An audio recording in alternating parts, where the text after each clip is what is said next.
우리 앞뒤 좌우의 사람들을 보시고요. 예, 진심으로 말씀하셔야 됩니다. 당신은 하나님의 최고의 걸작품입니다. 당신은 하나님의 최고의 걸작품입니다. 예, 그렇습니다. 네, 그 말을 들은 분은 뭐라고 그러시라고요? 사람 볼 줄 아십니다. 예, 예, 사람 볼 줄 아시네요. 이렇게. 좋으시면 앞으로도 계속 하셔요. 예, 우리 예수님의 인내에 대해서 오늘 이 시간에 살펴보도록 하겠습니다. 이번에 네 번째 여기 수영에 와서 시간을 맞이합니다. 예수님의 인내. 예, 본문의 말씀은 이사야 53장 8절부터 9절까지의 말씀인데요. 우리 예수님께서 어떻게 인내하셨는지 제가 다시 한번 읽겠습니다.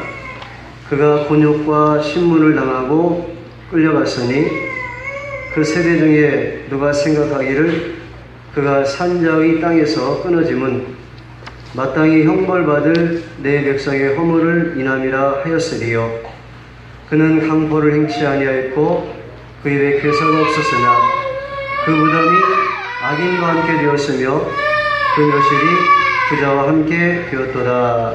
예, 우리 예수님께서 많은 곤욕과 신문을 당하셨고요. 그야말로 개처럼 끌려다니시면서 멸시와 조롱과 매맞음과 침뱉음과 구타와 채찍질을 당하셨습니다. 당시에 우리 예수님이 뒤집어 씌워졌던 그 죄목은 세 가지입니다. 첫째는 성전을 못 오겠다, 성전 모독죄. 두 번째는 하나님을 모욕했다, 신성 모독죄. 세 번째는 군중을 선동했다, 그러니까 소란죄죠. 예, 이런 식의 죄목을 예수님께 뒤집어 씌워서 예수님을 흉악한 죄인 취급을 했습니다. 우리 예수님 세 가지 다 결백하십니다. 성전을 모독하신 적이 없죠. 오히려 성전을 정결케 하셨죠. 예, 하나님을 모독한 적 없죠. 모든 영광 하나님께 돌리셨죠. 군중을 선동한 적 없죠. 군중을 바른 길로 인도하시고 진리로 가르치셨죠. 그런데 오히려 정반대로 우리 예수님에게 죄목을 뒤집어 씌워서 그렇게 예수님을 핍박했고 예수님을 수치를 당케 했고 예수님을 십자가에 못 박아 죽이기까지 했습니다. 이런 상황에서 우리 예수님이 어떻게 하셨느냐? 9절의 말씀 보니까 그는 강포를 행치 아니했고 그 입에 괴사가 없었다고 말하고 있습니다. 여러분, 강포라고 하는 것은 이거는 아주 포악하고 못된 행동을 말합니다. 그 사람이 이렇게 억울한 일을 당해가지고 너무 화가 나면 거기에 대해서 악으로 갚으려고 하는 그런 반응을 보이는 경우가 있지요. 상대방이 악으로 나올 때 나도 악으로 갚으려고 하는 식의 모습이 있습니다. 예수님은 그런 모습이 추호도 없었습니다. 그리고 입에도 괴사가 없었다고 그랬습니다.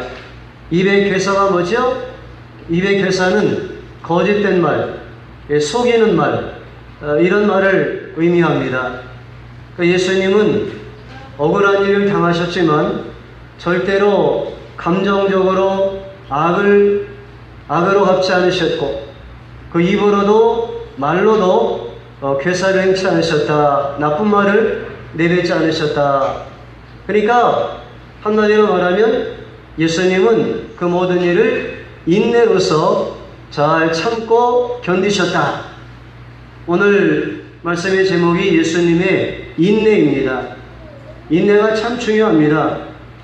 어린아이들은 잘 참지를 못해요. 그러나 어른들은 아이들에 비해서 좀 참습니다. 배고파도 애들은 배고프다고 밥 달라고 떼쓰는데 어른들은 배고파도 좀 참을 줄 압니다. 마찬가지로 우리의 신앙의 성숙도도요, 그 사람이 얼마나 인내를 잘하느냐, 여기에 따라서 달라집니다. 믿음이 성숙해야 돼요. 어떤 분이 그런 이야기 하시더라고요. 한국교회는 양적으로 성장을 했는데 질적으로 성숙되지 못했다는 거예요. 근데 사실은 성장보다 성숙이 더 중요합니다.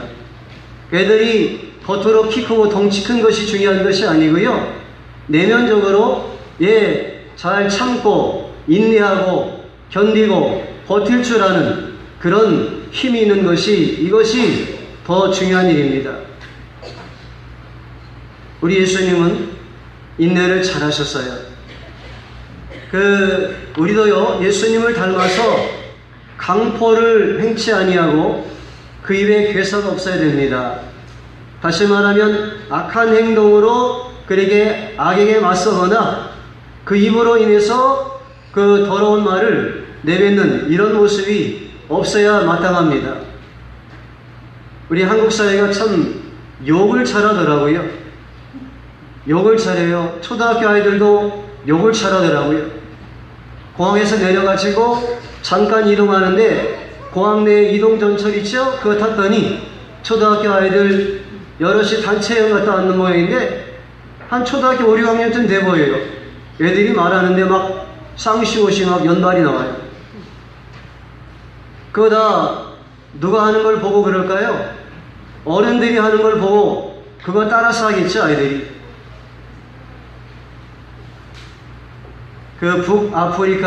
북아메리카죠. 북아메리카의 옛날에 인디언들이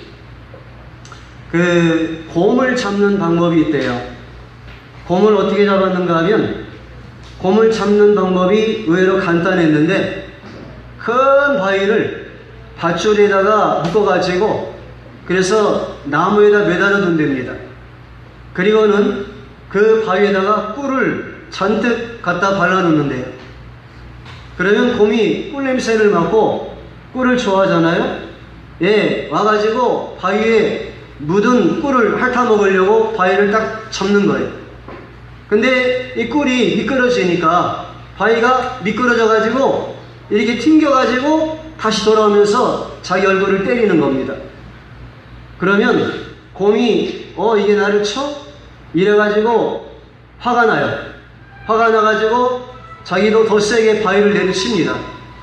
그러면 곰이 세게 치니까 바위가 더 반동적으로 멀리 갔다가 돌아오는 힘이 더 강해지죠. 그러면 전보다 더 세게 저를 때려요. 이게 나하고 한번 해보자는 거네? 그리고는 이번에는 두 손으로 그냥 바위를 또 내려쳐요. 그러면 이게 밧줄에 달려져 있으니까 이 바위가 또 멀리 갔다가 다시 와서 또 곰을 때려 칩니다. 곰이요, 미련해가지고 그 바위하고 한번 해보자고 끝까지 하다가 바위한테 마셔가지고 그 자리에서 스스로 시신한다는 거예요. 기절을 해버려요. 그러면 사냥꾼이 와가지고 기절한 곰 잡는 거 식은죽 먹기죠. 그래서 곰 잡아가는 거예요. 그러니까 우리가요, 강포를 행하고 그 입에 괴사를 행하고, 우리 예수님은 그렇게 하지 않으셨는데 우리 예수 믿는 성도들이 그런 식의 모습으로 행하면 사실은 스스로 죽음의 자리에 떨어지는 거예요. 그거는 믿음의 모습이 아니에요. 우리 예수님은 절대 악으로 악을 갚지 말고 선으로 악을 이기라고 말씀해 주셨거든요. 악으로 악을 갚을 수가 없습니다. 그거는 악의 반복이죠. 악순환이 계속되는 거죠. 선으로만 악을 이길 수 있는 줄로 믿습니다.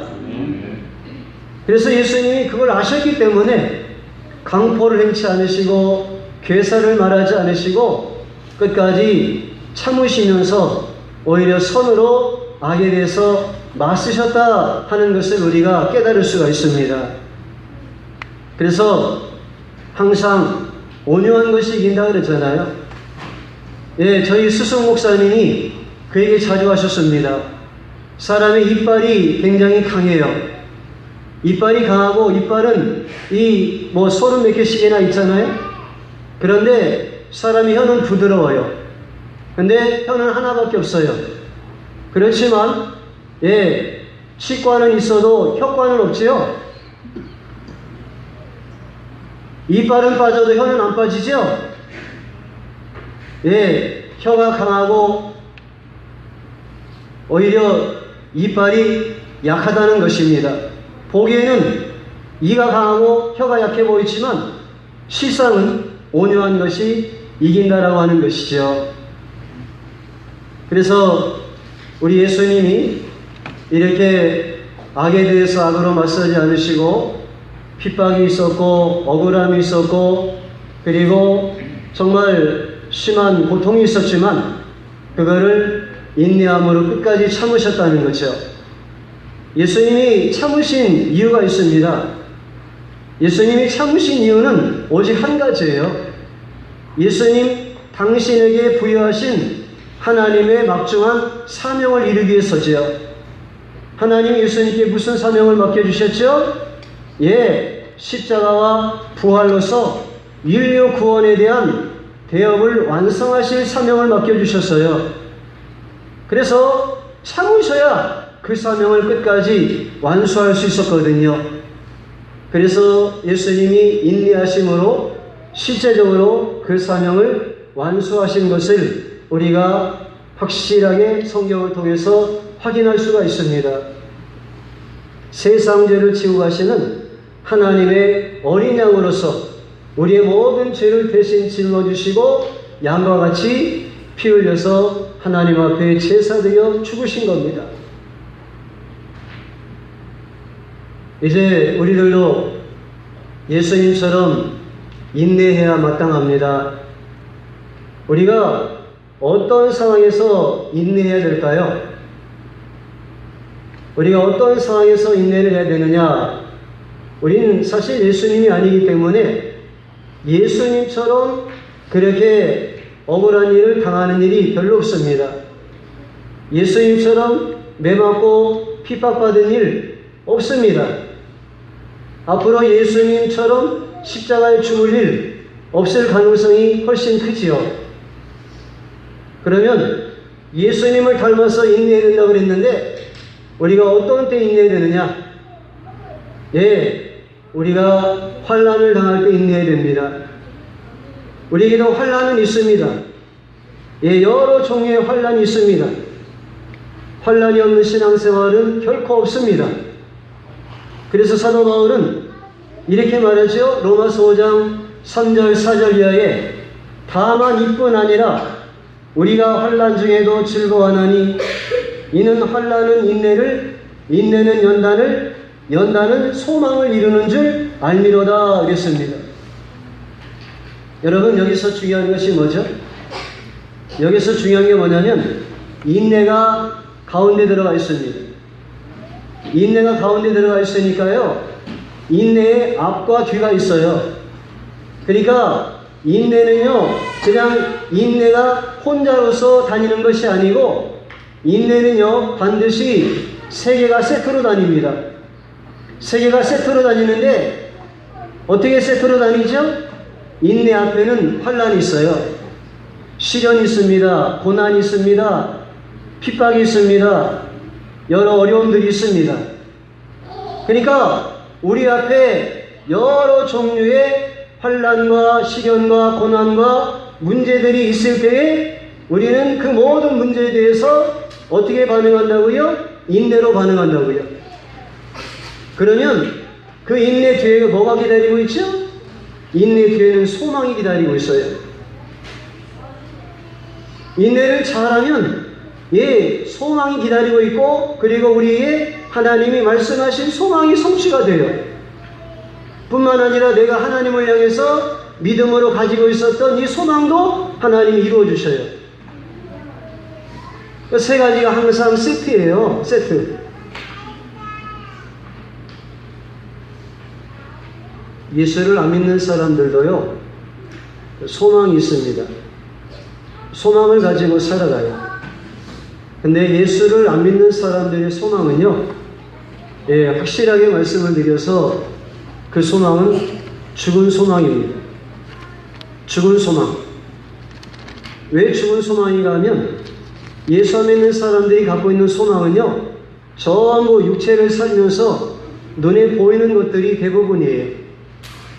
그래서 눈에 보이는 것들에 대한 육신의 정욕, 안목의 정욕, 이생의 자랑, 여기다 소망을 두고 살아요.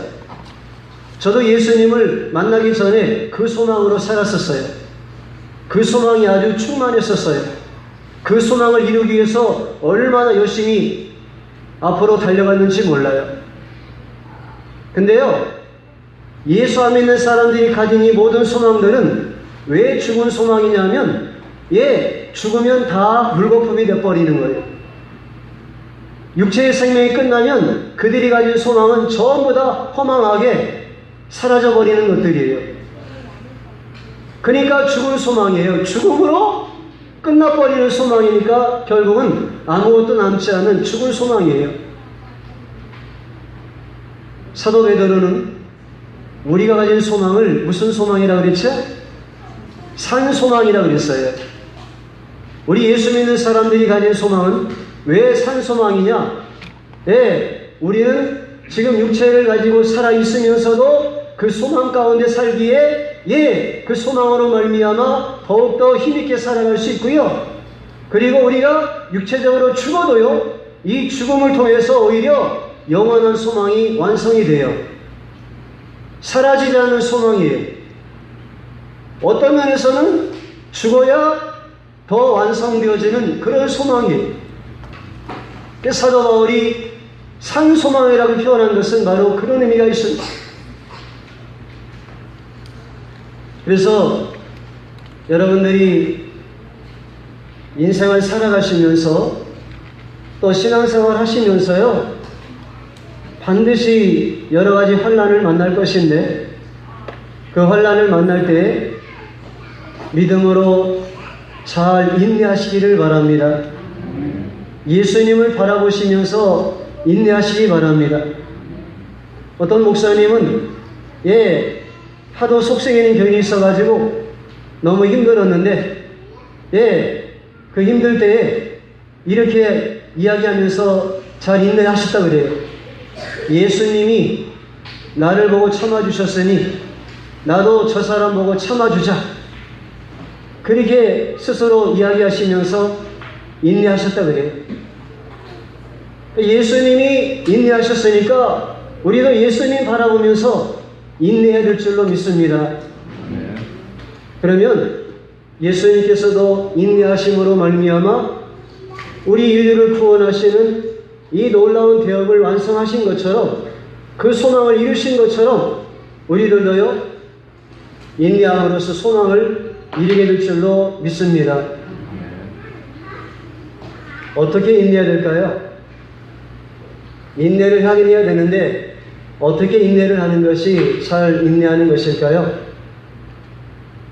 그냥 너무너무 힘들어 죽겠는데 그거 참으라고 하니까 이를 악물고 그렇게 참아야 될까요? 옛날에 그런 이야기를 들었습니다. 뭐 지금 젊은 분들은 잘 모르시겠지만 옛날 한국의 전 대통령, 전두환 대통령이라고 있죠?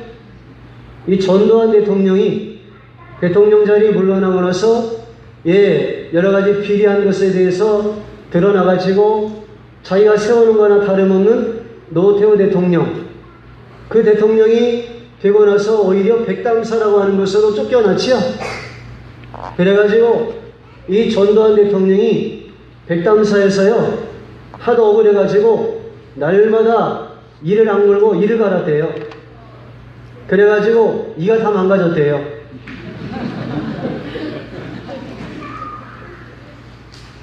이거 실제 있었던 일이라고 합니다.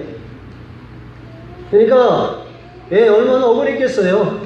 자기가 세우는 거나 다름없는 자기 친구 같은 후기 대통령이 자기를 오히려 그렇게 죄를 묻고 그래가지고 어떤 면에서는 감금 생활이나 다름없는 그런 생활을 하게 되니까 억울해가지고 참을 수밖에 없지만 이를 악물고 참은 거예요. 그런데 우리 예수님은 그렇게 참지 않으셨습니다. 어떤 분은 예수님에 대해서 아주 잘못 해석하는 분이 있는데요. 예수님이 십자가에서 죽으시면서 그 하나님 앞에 기도하신 말 있죠? 엘리 엘리 라마 사박다니, 나의 하나님 나의 하나님 어찌하여 나를 버리셨나이까, 이렇게 외치셨잖아요. 여기에 대해서 어떤 분 그렇게 해석해요. 마지막으로 자기를 버리신 하나님께 대해서 예수님 참다 못 참아가지고 그렇게 원망의 말을 퍼붓고 죽으셨다는 거예요. 그래서 하나님 아버지에 대한 극도의 원망의 말이 엘리 엘리 라마 사박단이라는 거예요. 바로 된 해석입니까? 아니죠. 그거 아주 성경을 뒤집어 엎는 잘못된 해석입니다. 그런 식으로 말하면 예수님 모든 일생을 다 부정하는 거예요. 예수님이 이 땅에 왜 오셨는데요? 십자가에 죽으려고 오셨는데요. 예수님이 스스로 십자가를 피할 수 있는 길이 있었지만 내 뜻대로 마옵시고 아버지의 원대로 하옵소서, 그리고 하나님의 뜻에 따라서 십자가를 지셨는데요. 그리고 모처럼 십자가를 치고 이제는 십자가의 구속의 대업이 완성되기 직전인데 그때 하나님을 원망하고 돌아가셔요? 그런 해석이 어디 있어요? 오히려 반대입니다. 예수님은요, 십자가상에서 너무 기뻤어요. 자기 아들을 버리시면서까지 이 세상 죄인들을 구원하시는 하나님의 사랑이 너무 놀랐어요. 그래서 그 하나님의 사랑이 얼마나 크신지, 나의 하나님 나의 하나님 어찌 독생자 저를 버리시면서까지 이 죄인들을 사랑하시는 그 놀라운 아가페의 사랑을 베풀어 주십니까? 하나님의 사랑이 놀랍습니다. 그러면서 오히려 하나님을 찬양하는 그 찬양의 뜻으로 엘리 엘리 라마 사박다니를 외치신 거예요.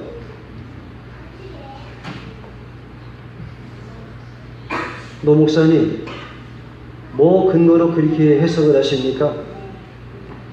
뭘 근거로 그렇게 해석을 하세요? 근거가 있어요. 히브리서 12장 2절 한번 찾아보세요. 히브리서 12장 2절입니다.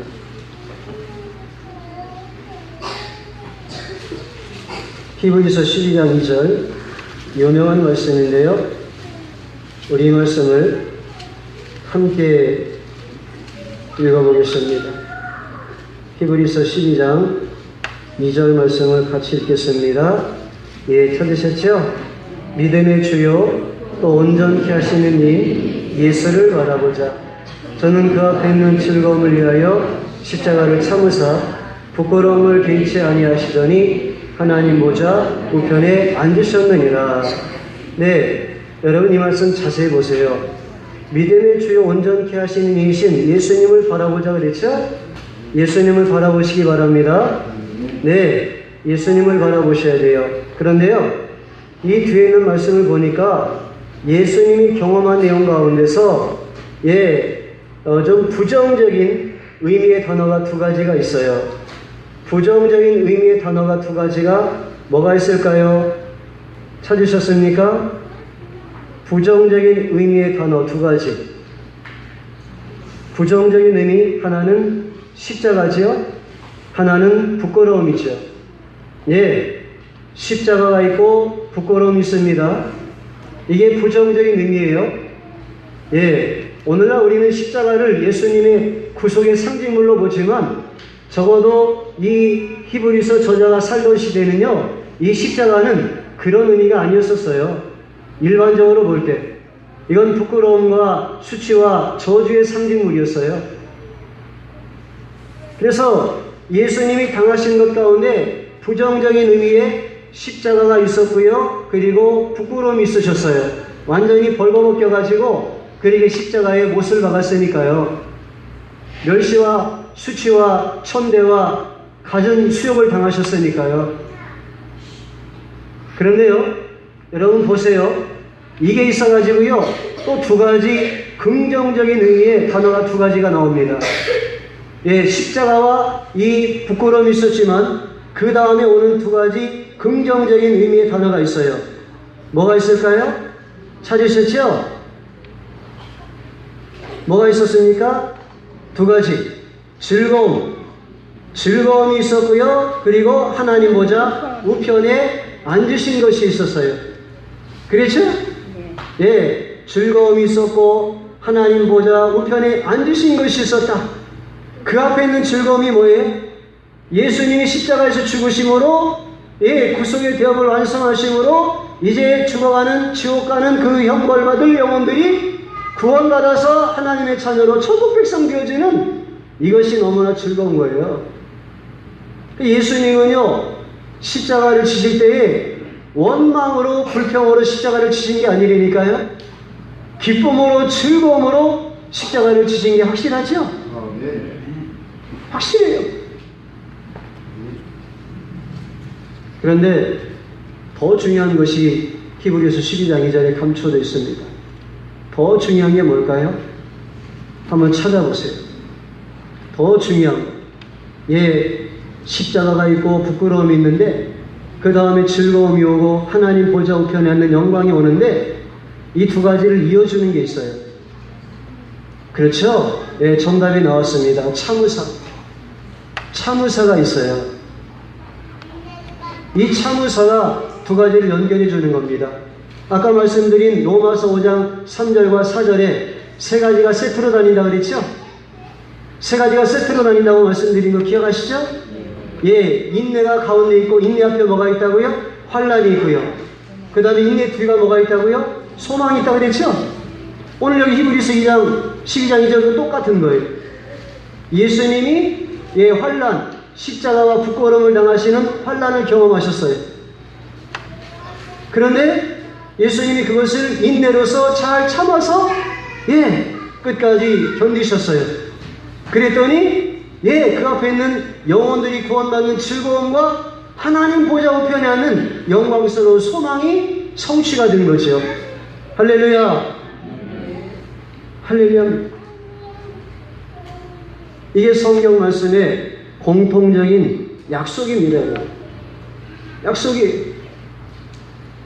그러니까 우리가 환난이 올 때 인내가 필요한데 이 인내할 때는 그냥 이를 악물고 인내하는 거 아니에요. 그냥 멍하니 그저 의욕을 잃어버리고 하늘만 바라보고 인내하는 게 아닙니다. 그런 어리석은 모습을 갖기를 주님이 원치 않으세요. 여러분 학교에서 시험을 보잖아요. 학교에서 시험을 보면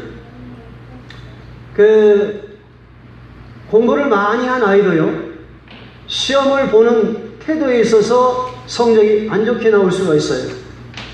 공부를 하지 않은 아이도요 시험을 보는 태도에 따라서 성적이 비교적 좋게 나올 수가 있어요. 어떤 차이가 있는가 하면 시험 문제를 받았죠? 시험 문제를 받았는데 예를 들어서 시험 문제가 20문제예요. 20문제인데 이 공부를 많이 한 학생이에요. 풀어가요. 근데 네 번째 문제가 잘 모르겠어요. 네 번째 문제가 잘 모르겠어요. 근데 생각해보니까 공부한 것이 기억이 날똥말똥해요. 이게 뭐였지? 그리고 그걸 기억하려고 애를 써요. 근데 또 기억이 안 나요. 그래가지고 네 번째 문제 붙들고 막 씨름을 하는 거예요. 근데 알 것 같은데 이게 모르고. 안타까운 거죠. 그러느라고 시간을 다 보내요. 그래서 네 번째 문제 결국은 답도 못 썼는데 시간 나가가지고 선생님이 종료 5분 전 그러세요. 그럼 나머지 몇 문제 남았죠? 16문제가 남았는데 이 문제를 다 못 푸는 거죠. 왜요? 시간이 없어가지고. 그래서 서둘러가지고 문제 대충 보고 제대로 풀지를 못하고 시험지를 내면은 점수가 안 좋을 수밖에 없지요. 그런 학생이 되면 안 돼요. 그 어리석은 거예요. 그러나 어떤 학생은요 시험을 푸는데 뭐 공부 많이 안 했어요. 그래도 지가 알고 있는 문제 먼저 살펴봐요. 전체적으로 쭉 풀어가면서 지가 모르는 문제 나와요? 그 문제는 그냥 남겨둬요. 남겨두고 그 다음 문제 풀어요. 그러면 아는 문제가 나와요. 그래서 20분까지 다 가요. 그래가지고 아는 문제는 다 답을 써요. 그 다음에 시간이 좀 나오면 모르는 문제 붙들고 생각을 해보는 거예요. 그럼 모르면 뭐 그냥 내면 되는 거고, 그러다가 생각나면 쓰면 되는 거고. 그러나 적어도 시간이 쫓겨가지고 아는 문제에 답을 못 쓰고 놓치는 일은 없어요. 그렇죠? 우리가 신앙생활 하다 보면 내가 도무지 이해하지 못할 환난이 올 때가 있어요. 하나님 왜 나한테 이런 환난을 주십니까? 하나님 왜 나한테 이런 고통을 주십니까? 하나님 왜 저에게 이렇게 감당하기 어려운 그런 문제들을 주시는 겁니까? 저 도무지 이해가 안 됩니다. 이런 상황을 만날 때가 있어요. 그럴 때 여러분들이 조심할 것은 그 환난에만 집중해가지고요, 그 환난과 시련과 고통과 어려운 그 사실에만 집중해가지고 거기에 함몰돼 버리면 안 돼요. 거기에 마음이 지배를 당하면 안 돼요. 그러면 답이 안 나와요. 오히려 그것 때문에 더 큰 손해를 당해요. 그게 어리석은 모습이에요. 그런 신자 되지 마시기를 바랍니다. 여러분들이 그런 어려운, 이해하기 어려운, 납득하기 어려운 환난을 만났다 할지라도 여러분들이 다른 부분에 할 수 있는 것이 있어요. 여러분들이 할 수 있는 걸 하면 돼요. 하나님 앞에 나가서 부르짖어서 기도할 수 있잖아요. 하나님 앞에서 소리내서 찬송할 수 있잖아요. 하나님 앞에 예배할 수 있잖아요. 하나님 앞에 믿음으로 순종할 수 있잖아요. 할 수 있는 것들이 있어요. 성경 말씀 볼 수 있잖아요. 할 수 있는 것들을 해나가면요, 하나님께서 나중에 그 문제에 대해서 답을 주실 때도 있고요, 또 우리가 하나님 주시는 환난에 대해서 어떻게 다 이해할 수 있겠어요? 이해 못하고 지나가도요, 오히려 우리가 할 수 있는 것을 하기 때문에 그것을 통해서 이 환난을 더 압도할 수 있는 하나님의 은혜가 임하게 되는 체험을 할 수가 있는 줄로 믿습니다.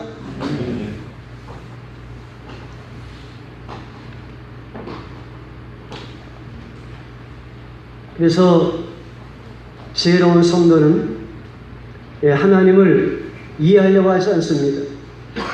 오히려 하나님의 신실하심을 끝까지 붙들고 그 하나님을 믿고 하나님을 신뢰하고 하나님을 따라가려고 그러지요. 우리 신앙은요, 이해가 먼저가 아니에요. 우리 신앙은 믿음이 먼저입니다. 이해하려고 믿으려고 하니까 죽었다 깨어나도 믿기 힘든 거예요. 하나님 보여줘봐. 하나님 살아계신 거 나한테 확인시켜줘봐. 나를 한번 이해시켜봐. 그럼 내가 믿을게. 그런 분들 많은데요, 그 마음 버리지 않으면 평생 가도 믿기 어렵습니다. 그러나 반대로 믿으면요, 믿으면 이해가 돼요. 믿으면 이해가 됩니다. 제가 일본에서 여기 제일교회에 강사로 와달라고 부탁을 받았을 때 제일교회 저는 어디 있는지도 몰랐어요. 한 번도 와본 적이 없으니까. 이해가 돼요? 강원도 횡성. 저도 말 처음 들어봅니다. 횡성 뭐가 유명한지도 잘 몰랐어요. 소고기가 유명하대요. 한우가 유명하대요. 이해가 안 됐어요. 잘 본 적이 없으니까. 그러나 말을 듣고서 제가 마음속에 믿었지요. 사당로에 가면 제일교회 있다. 강원도 횡성에 가면 수양관이 있다. 거기서 수양회한다. 믿었지요. 믿고 그리고 따라왔어요. 믿고 따라오니까 실제가 보이는 거예요. 그래서 사당공 제일교회가 여기 이렇게 있구나. 이해가 되어진 거예요. 횡성에 와보니까 횡성 수양관이 이렇게 있구나. 이해가 되어지는 거죠. 그래서 하나님께 대해서는 우리가 이해를 먼저 요구할 것이 아니고요, 하나님의 신실하심을 믿고요, 하나님을 신뢰하고 따라가면 하나님이 때가 돼서 이해가 되게 도와주실 줄로 믿습니다. 그게 신앙생의 바른 순서예요.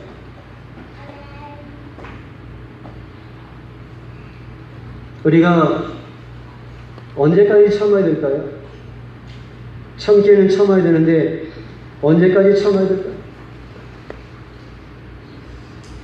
언제까지 참아야 되느냐? 하나님이 정하신 때가 있죠? 하나님이 정하신 때까지 참아야 됩니다. 그러니까 이게 참 쉬운 일이 아니에요. 예, 내가 나름대로 마음먹은 때까지 딱 정해놓으면 하루하루 시간이 지나면서 우리가 조금만 더 참자, 조금만 더 참자, 그날이 가까워진다, 그럴 수 있는데요. 하나님이 정하신 때는 하나님만 아시니까 우리는 그때를 잘 모르니까 이게 참는 게요, 그냥 참아지는 게 아니라 정말 참는 것이 믿음이 요구가 되는 것입니다. 믿음도 보통 믿음이 아니에요. 믿음도 상당히 큰 믿음이 요구가 되는 것입니다. 그렇죠? 여러분 보세요. 하나님이 아브라함을 75세 때 부르셔가지고 그에게 약속을 주셨잖아요. 약속을 주셨는데 아브라함이 나름대로 참았는데요.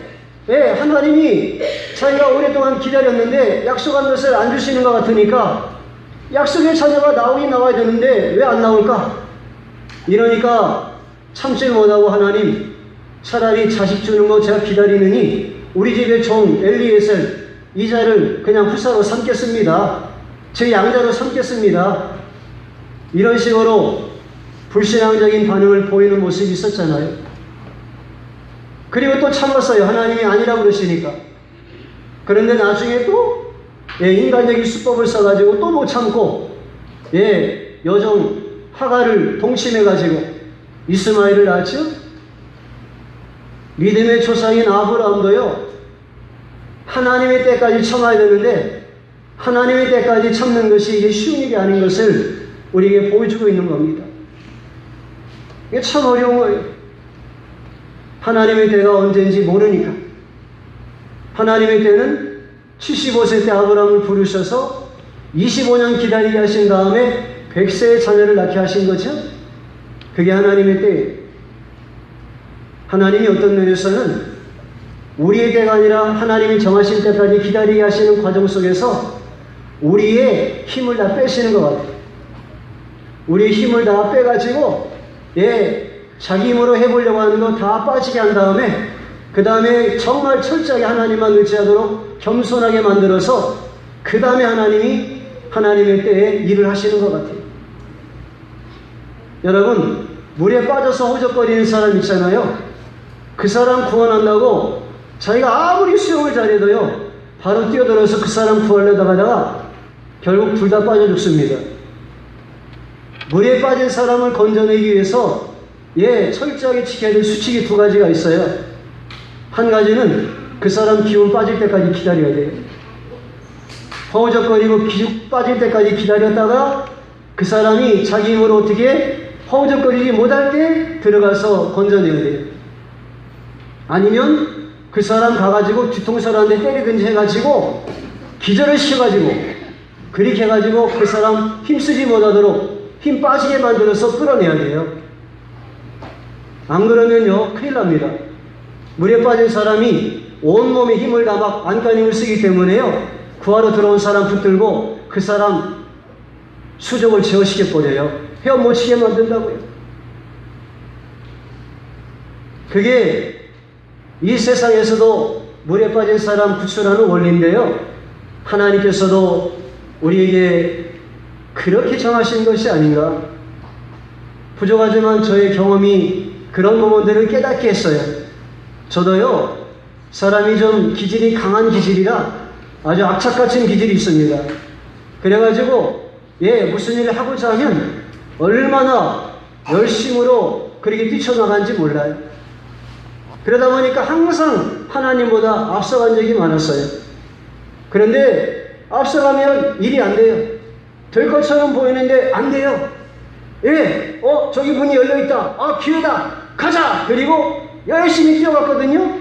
그 딱 문 앞에 가니까 문이 그냥 싹 순간 닫혀버리는 거예요. 그런 일들을 참 많이 경험했습니다. 그때 하나님이 깨닫게 하신 게 그거예요. 너 네 힘으로 너무 뛰어간다. 네 힘이 너무 강하다. 그러시면서 하나님이 막으시는 걸 깨닫게 하셨어요. 그래서 하나님 알겠습니다. 힘 빼겠습니다. 그리고 힘 빼려고 많이 노력을 했어요.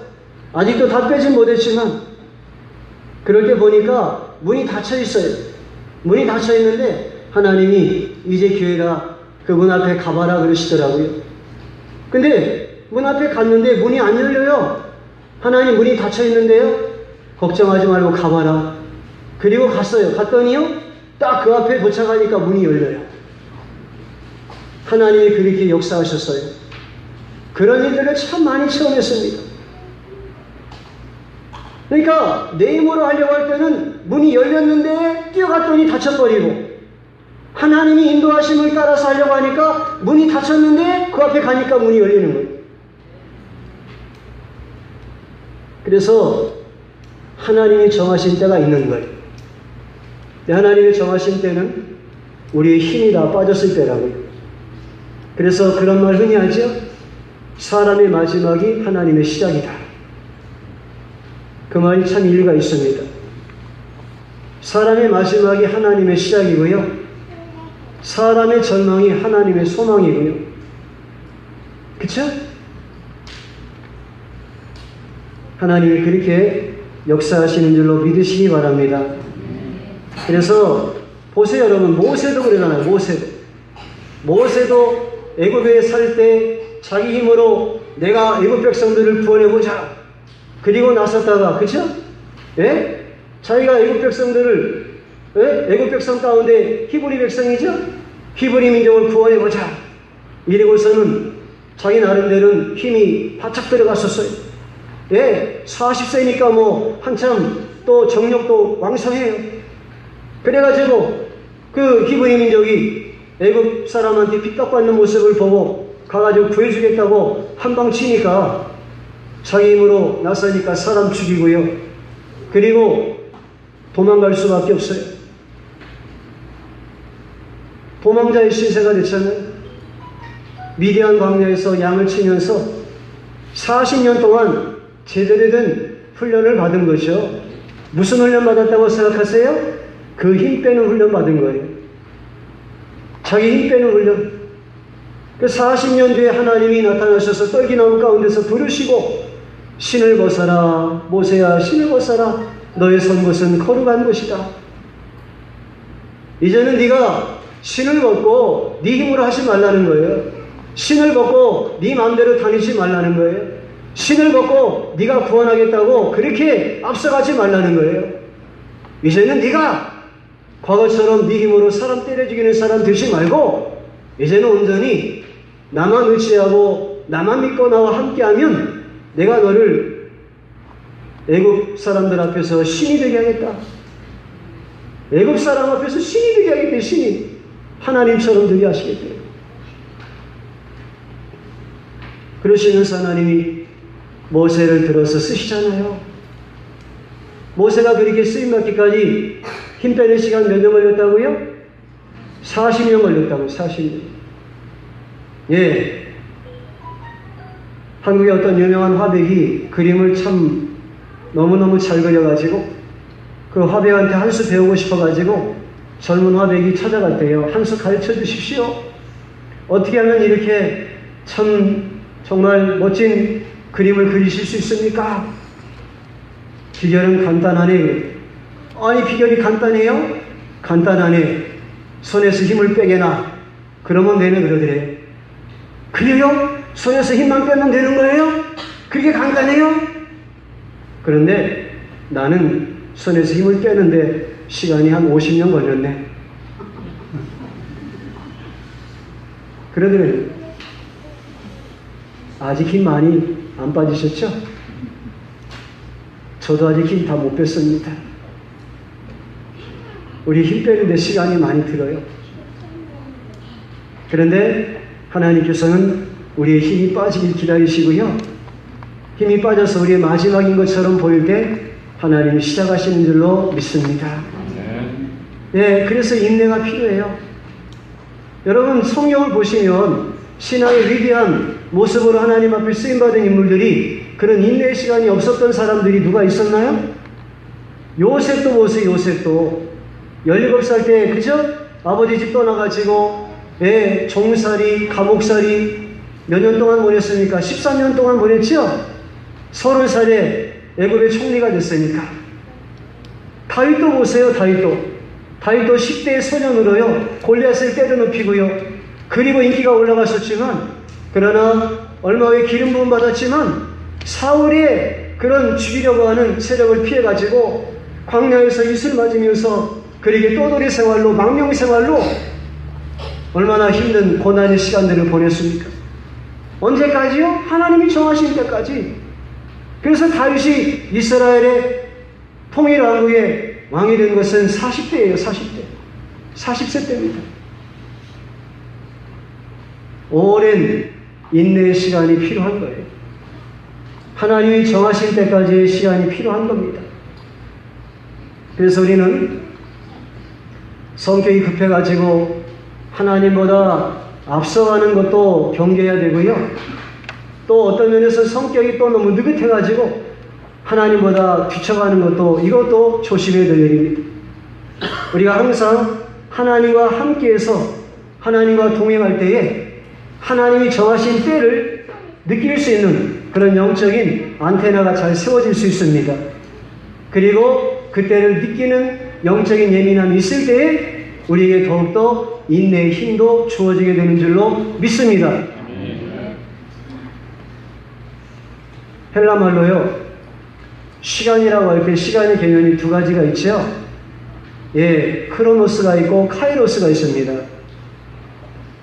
크로노스라고 하는 것은 우리 한국말의 시간 그러면 그냥 보통 한 가지, 그죠? 24시간 저 시계를 가리키는 개념으로 받아들이기 쉬운데요. 헬라말은 그렇지 않아요.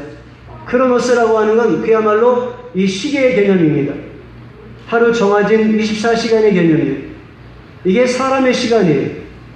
근데 우리는 이 시간밖에는 살질 못해요. 그런데 하나님께서는요, 카이로스라고 하는 시간을 따로 정해두고 계세요. 우리 하나님은 시간의 제한을 받는 분이 아니거든요. 왜죠? 영원전부터 계셔서 영원까지 존재하시는 분이시니까 우리 요한한 존재가 시간의 제한을 받는 것이지 영원한 존재는 시간의 제한을 받지 않으세요.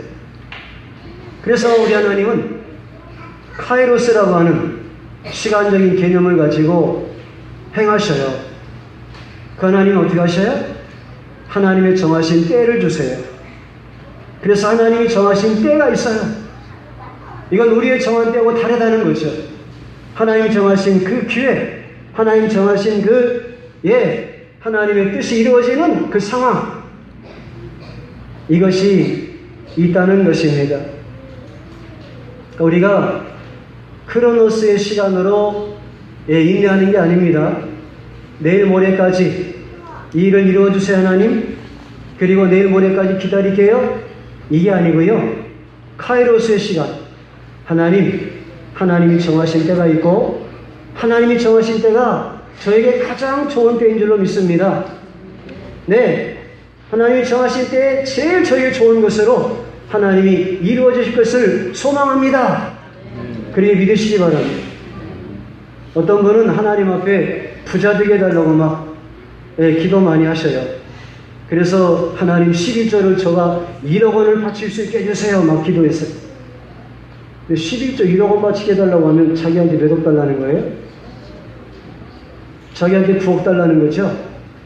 그죠? 그러니까 말은 하나님 앞에 11조 많이 바치게 해달라고 하는 것 같은데 가만히 생각을 해보면 자기가 하나님보다 9배 더 소득을 얻으려고 하는 그런 계산이 있는 것 같아요. 근데 제가 보기에는 저 자신도 물론 경험했지만 그런 분한테 하나님이 그 돈을 주시잖아요. 그러면요, 그건 재앙입니다. 재앙이에요. 하나님이 안 주세요. 왜 안 주시는지 아세요? 그분이 그것을 받아서 제대로 관리할 수 있는 청지기적인 믿음을 가지고 하나님의 선하신 뜻에 따라서 사용할 수 있는 그런 믿음으로 갖추어진 신앙 인격이 되어야 돼요. 그런 정도의 신앙이 돼야 그런 신앙의 그릇을 예비했을 때에 하나님이 부어주셔야 그게 복이 되는 거예요. 그러니까 하나님이 다 때를 아시기 때문에 그 사람을 사랑해서 안 주시는 거예요. 왜요? 그 사람 아직 그 많은 그릇을 준비를 못했는데 그 사람한테 그 돈을 주면 그 사람 잘못하면 망해요. 그러니까 안 주시는 거예요. 그렇게 믿으세요. 물질뿐만이 아닙니다. 다른 모든 면에서도 그래요. 왜 그런지 아셔요, 여러분? 하나님이요, 나보다 나를 더 잘 아세요. 내가 나를 아는 것보다 하나님이 나를 잘 아시기 때문에 하나님이 저를 사랑하셔서 그의 때를 따라서 돕는 은혜로 베풀어 주시는 줄로 믿습니다. 인내가 필요합니다. 인내가 필요해요. 하나님의 때까지 인내가 필요합니다.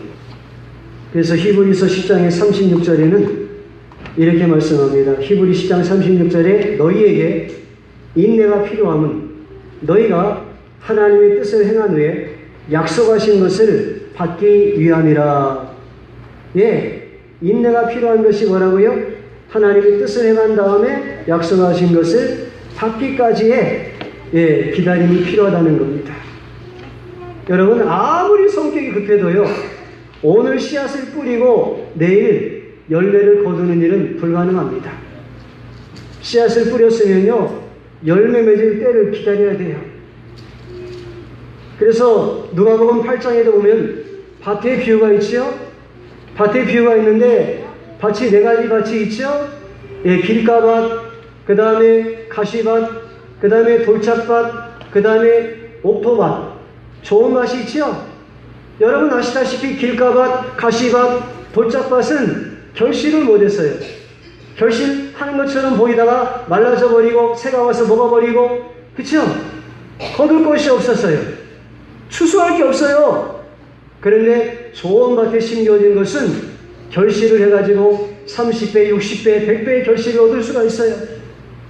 근데 누가복음 8장의 15절에 뭐라고 말씀하시는가 하면 좋은 밭, 좋은 땅에 심었다고 하는 것은 착하고 좋은 마음으로 말씀을 받고 그리고 그것을 지키어 그 다음에 중요한 것이 인내로서 결실하는 자니라 그랬어요.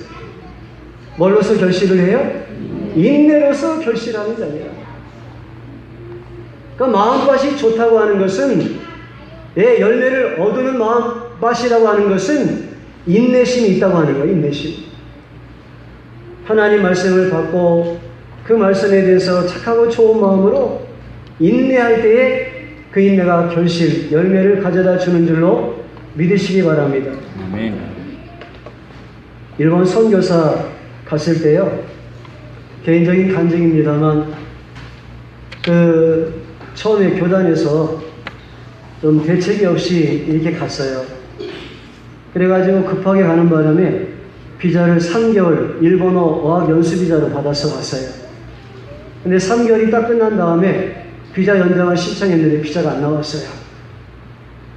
그때가 1992년도인데 그때는 한국에 대해서 일본이 아주 이렇게 얕잡아 봤었어요. 그래가지고 한국 사람들 올 때 비자를 매번 신청해서 받아야 됐고요. 그 비자도 관광 비자를 딱 15일만 줬어요. 그러니까 15일 관광 비자 받아가지고 할 수 없이 와서 일본에서 15일 2주 인도하고 돌아갔다가 다시 15일 비자 받아가지고 비행기표 사서 와가지고 또 2주 예비 인도하고 또 돌아갔다가 그러면서 계속 왔다 갔다 하는 거예요. 그러기를 무려 1년 이상을 20몇 번을 왔다 갔다 했어요. 야, 이거 참 힘들더라고요. 예, 새벽에 신문 배달, 2시 반부터 신문 배달하고, 낮에 주유소 가서, 주유소 세차하고 기름 넣고, 교단에서는 일절 후원이 없었습니다. 처음 보낼 때 비행기 싸가고 일본어 학교 좀 다니는 그런 등록비 정도는 해줬었는데, 그 다음에 일절 후원이 없었어요. 그걸로 다 비행기 싸가면서 돌에다 뿌리고 다니고. 그런데 이상하게 교인들은 많이 모여요.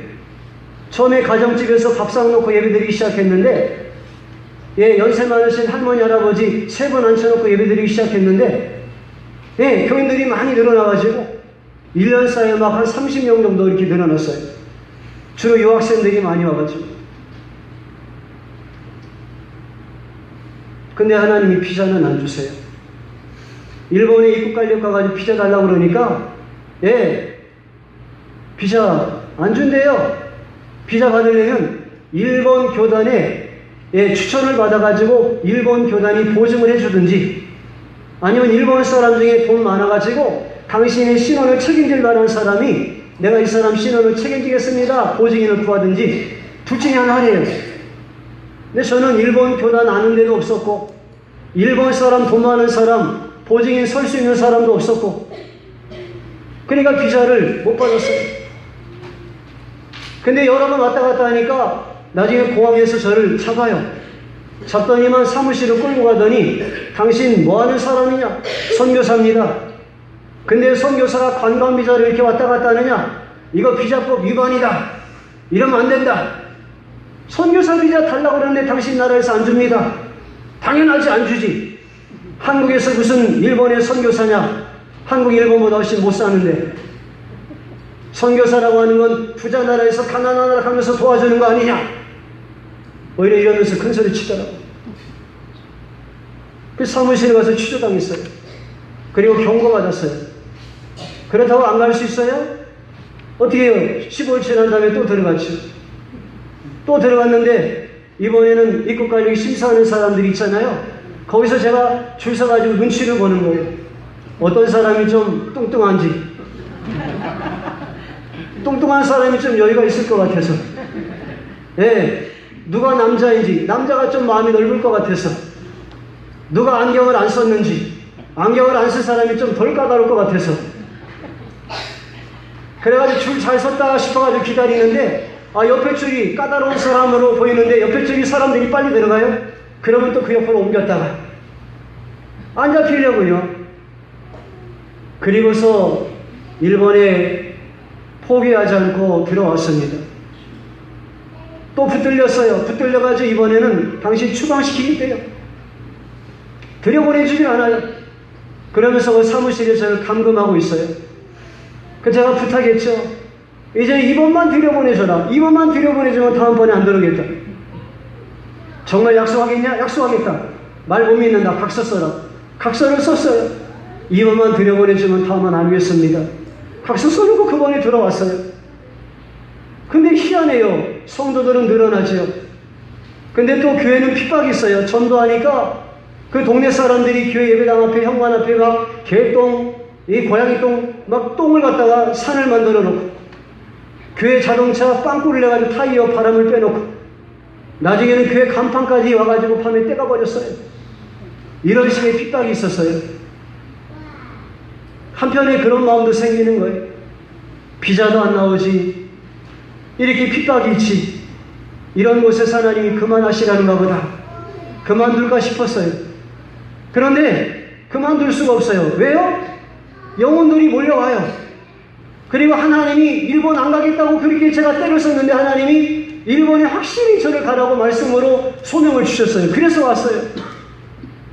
그런데 제가 해볼 것을 다 해보지 않고서는 포기를 못하겠더라고요. 그래서 끝까지 한번 해보자.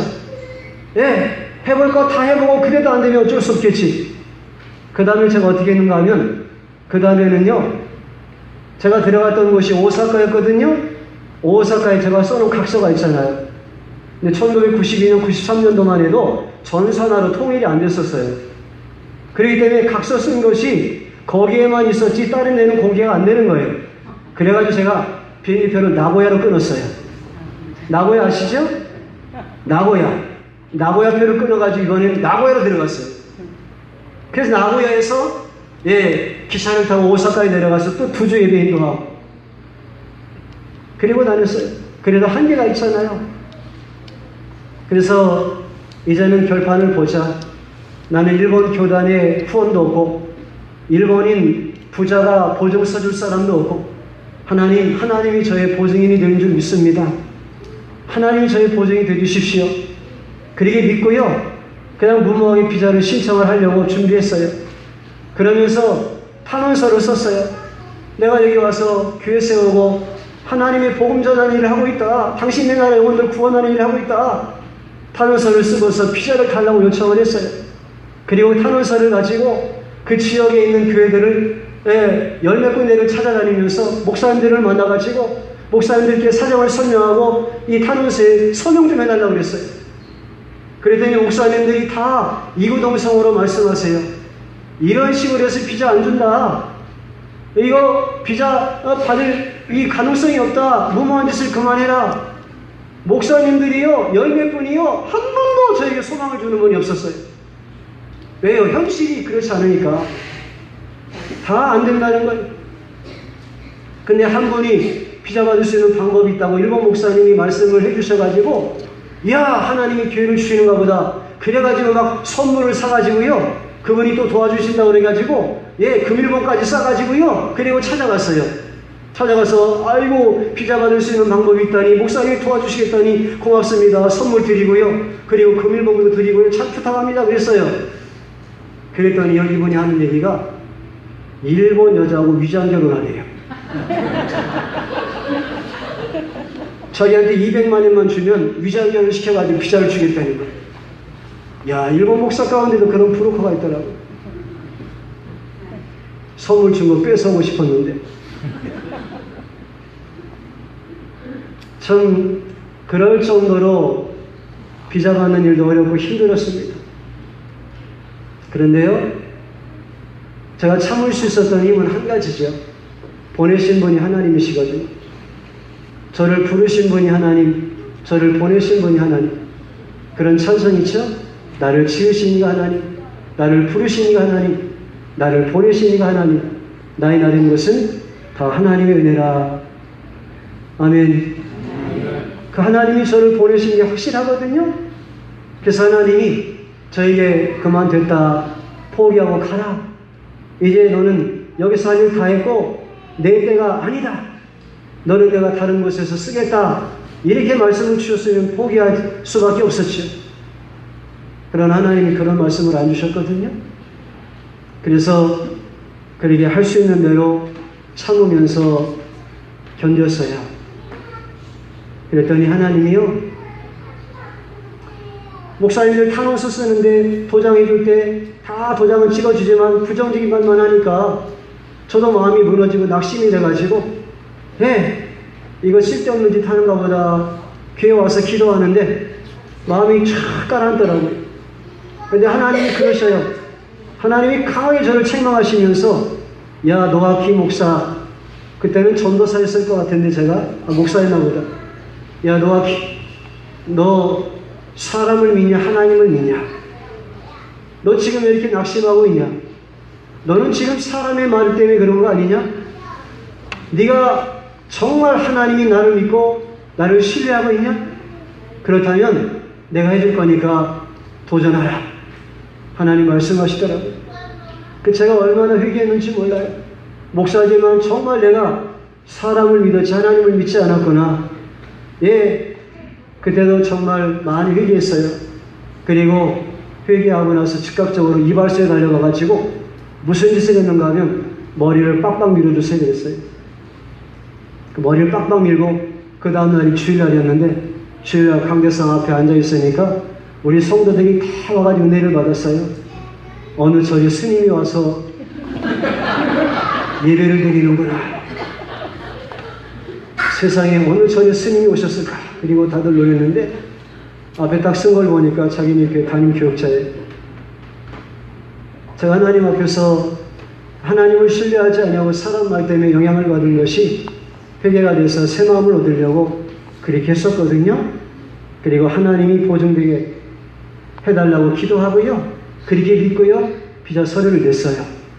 냈더니 얼마 지나서 제 아내하고 저하고 처음부터 1년 비자가 나왔어요. 할렐루야. 하나님이 그렇게 허락해 주셨어요. 일본 교회 교단 보증 없었어요. 일본 돈 있는 사람 보증인 없었어요. 하나님이 하게 해주셨어요. 그랬더니 여러분, 그 브로커 목사한테 전화가 왔어요. 브로커 목사한테 전화가 와가지고 제가 이제 영업방해가 되는 거죠. 영업방해가 될까봐 겁을 먹고서는 아무한테도 말하지 말래요. 당신이 그런 식으로 해서 비자 받은 것은 전례가 없다는 거예요. 당신이 그렇게 해서 비자 받을 얘기를 하면 비자 받으려고 줄을 서 있는 사람들이 많은데 딴 사람들도 당신처럼 해가지고 비자 신청할 것이고 자기들이 비자가 안 나오면 그 입국관리국이 따질 거란 말이에요. 왜 노아키라는 사람은 이런 식으로 비자를 줬는데 우리는 안 줍니까? 그리고 따지면 당신 비자도 취소될 수 있다는 거예요. 그러면서 그 얘기 아무한테도 하지 말래. 그런 일이 있었습니다. 예, 부족하지만 제 개인적인 간증입니다. 하나님께서 인내하게 하심으로, 예, 인내하게 하심으로 하나님의 때가 되니까 하나님의 결실케 하신 줄로 믿습니다.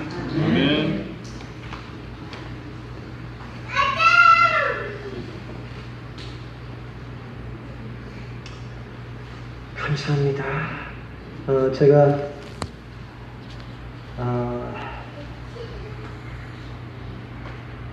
이게 인내하는 것이 좋을지 아니면 여러분들에게 말씀을 드려서 함께 기도하는 게 좋을지 좀 많이 망설여지는데요.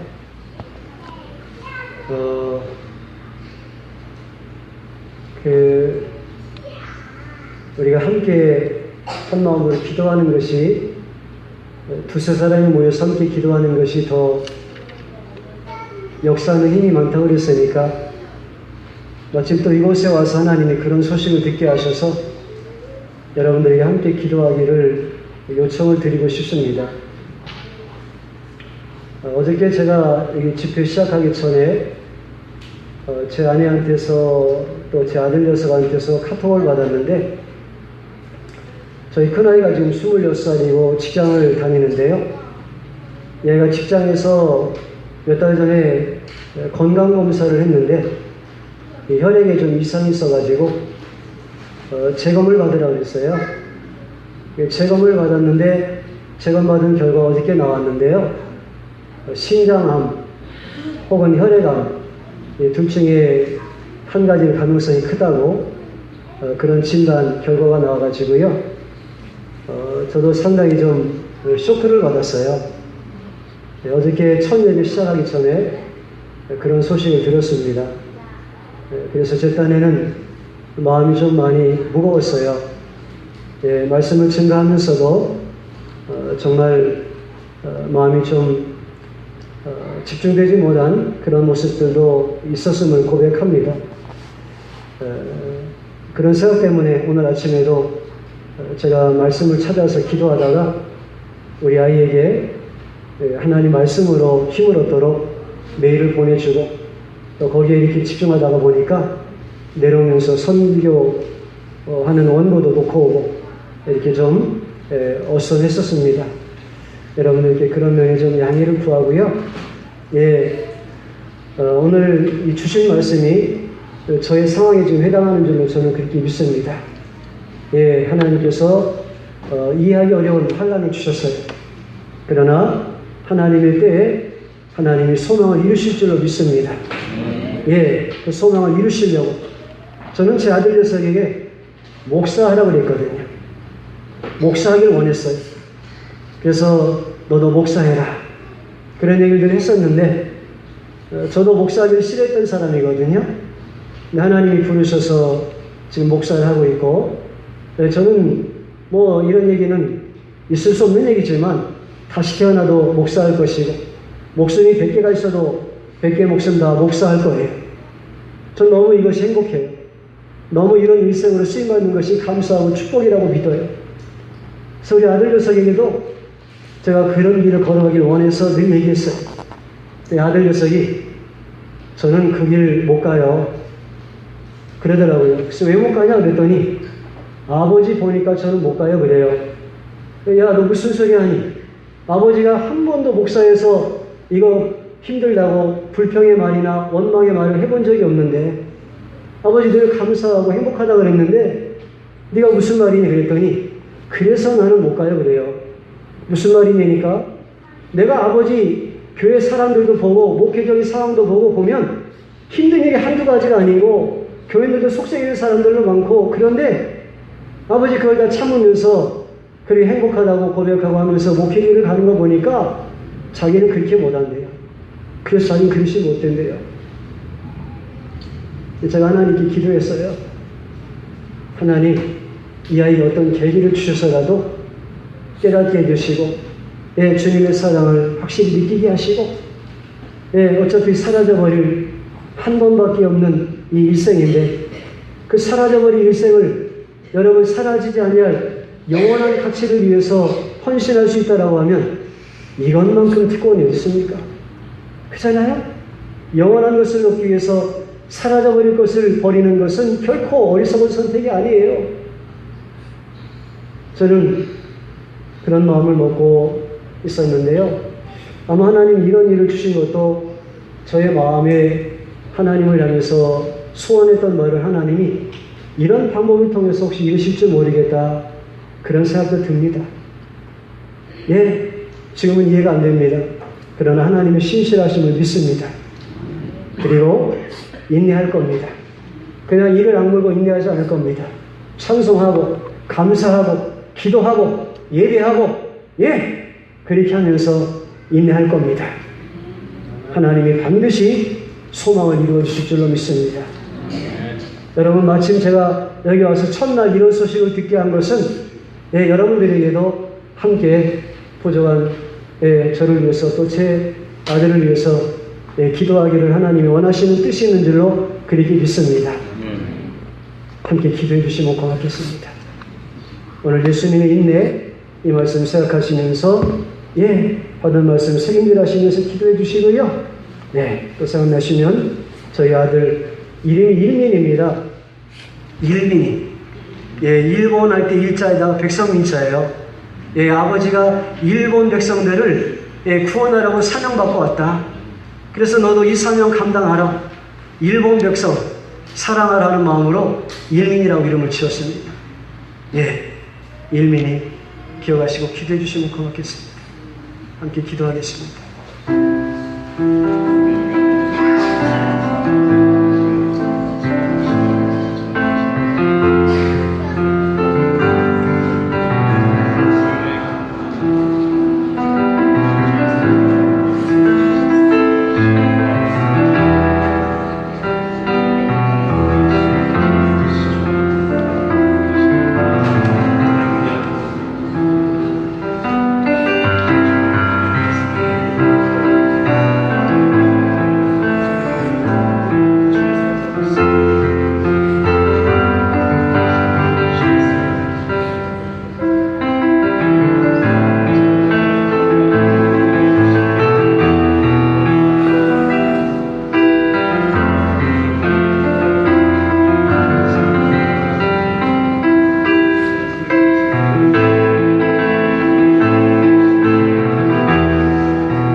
주님의 인내하심을 배웠습니다. 강포를 행치 않으시고 그 입에 괴사가 없으시고 오히려 십자가에 죽으심을 당하면서도 즐거움으로 기뻐하심으로 인내하셨음을 보여주셨습니다. 하나님, 우리가 이해할 수 없는 환난이 오지만 우리는 이해하려고 하지 말고 하나님의 신실하심을 믿는 믿음이 되게 해주시옵소서. 인내하되 하나님의 때까지 인내하고 하나님의 때에 대해서 하나님이 산 소망으로 소망을 이루어 주실 것을 믿습니다.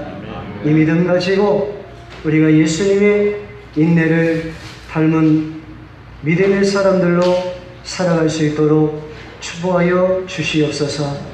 예수님의 이름으로 기도하옵나이다. 아멘.